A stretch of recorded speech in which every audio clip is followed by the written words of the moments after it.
California Real Estate Exam Final. Let's get started. In California, a deed to a person under an assumed name is what? Is it A, void? Or B, voidable? Could it be C, permissible? Or lastly, D, prohibited?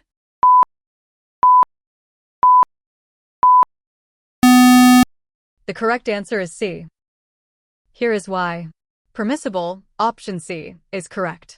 A deed naming a grantee by an assumed name is valid if the grantee can be identified. Option A is incorrect, it is not void. Option B is incorrect, it is not voidable. Option D is incorrect, it is not prohibited. Next question. A California real estate broker is acting as a dual agent in a transaction with the full knowledge and consent of both the buyer and seller. In this situation, which fiduciary duty is the broker not required to provide equally to both parties? Is it A, obedience? Or B, confidentiality regarding price motivations? Could it be C, disclosure of all material facts?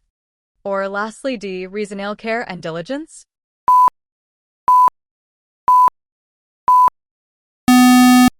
The correct answer is B. Here is why. Confidentiality regarding price motivations, option B, is correct. In dual agency, the broker cannot disclose the buyer's maximum price to the seller nor the seller's minimum price to the buyer. This duty of confidentiality is suspended between parties. Option A is incorrect. Obedience to lawful instructions is required. Option C is incorrect. Material facts must be disclosed to both. Option D is incorrect. Reasonable care is owed to both.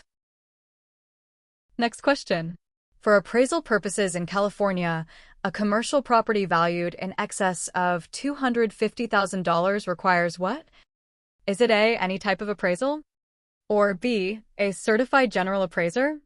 Could it be C, an appraisal by a member of the Appraisal Institute? Or lastly, D, none of these?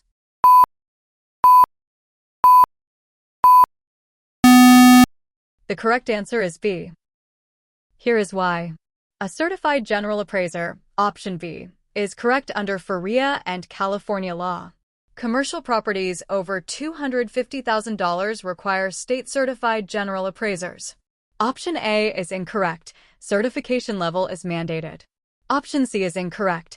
Appraisal Institute membership is not required. Option D is incorrect. Next question. In California, when a broker represents both the buyer and the seller in a real estate transaction with full disclosure to both parties, what is the broker's role known as?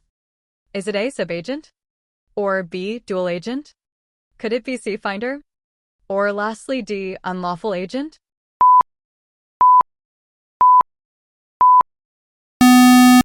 The correct answer is B.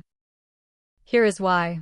Dual agent, option B, is correct because California law permits dual agency with informed written consent of both parties.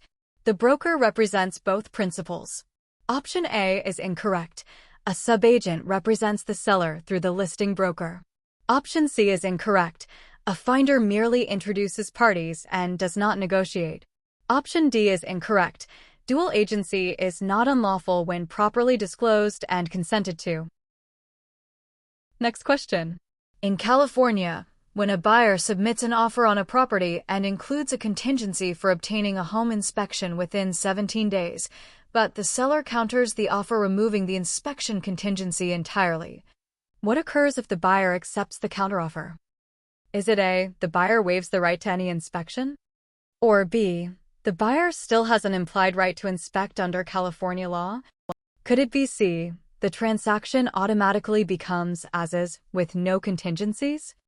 Or lastly, D, the buyer can still cancel if major defects are found post-acceptance?